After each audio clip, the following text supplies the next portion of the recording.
বিশ্বে পাসপোর্ট ব্যবস্থা চালু হয়েছে প্রায় ১০২ বছর। দেশে প্রায় সব নাগরিকের পাসপোর্ট থাকা খুবই জরুরি। পাসপোর্ট ছাড়া দেশের বাইরে ভ্রমণের জন্য পাসপোর্ট থাকতেই হবে। রাষ্ট্রপতি থেকে প্রধানমন্ত্রী পর্যন্ত সরকারি কর্মকর্তারা সবাই যখন এক দেশ থেকে অন্য দেশে ভ্রমণ করেন তখন তাদের সবাইকে কিন্তু অবশ্যই কূটনৈতিক পাসপোর্ট বহন করতে হয়। পৃথিবীর ২০০টিরও বেশি দেশে ৮০০ কোটি মানুষের মধ্যে শুধু ৩ জন ব্যক্তিরই শুধু কোথাও ভ্রমণে কোনো পাসপোর্টের প্রয়োজন নেই। এই ৩ ব্যক্তি বিদেশ ভ্রমণে গেলে তাদের কাছে পাসপোর্টের কথা কেউ জিজ্ঞাসা করে না। তাদের অতিরিক্ত আতিথেয়তা এবং পূর্ণ সম্মানও দেওয়া হয়। শুধু ৩ জন বিশেষ ব্যক্তির জন্য ছাড়।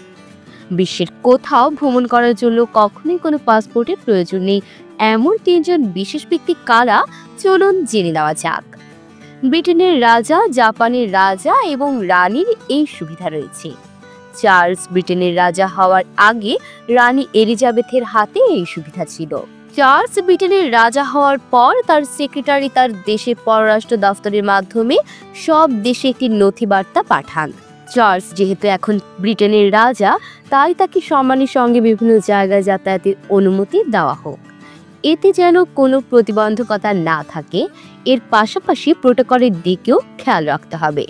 তবে ব্রিটেনের রাজা এই সুবিধা বা অধিকার পেলেও তার স্ত্রী কিন্তু তা পান না।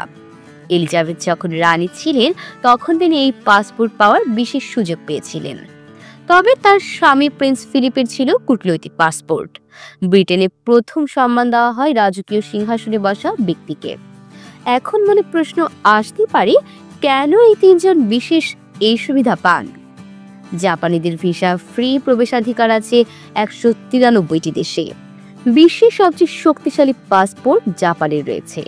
জাপানের বর্তমান সম্রাট নারুহিতো, তার স্ত্রী মাসাকো ওয়াটা ছিলেন জাপানের সম্রাজ্ঞী। পিতা আকিহিতো সম্রাট পদত্যাগ করার পর তিনি এই পদ গ্রহণ করেন। এমন তথ্যবহুল সংবাদ পেতে চ্যানেলটি সাবস্ক্রাইব করে পাশে থাকুন। আর ভিডিওটি কেমন লেগেছে মন্তব্য করতে ভুলবেন না।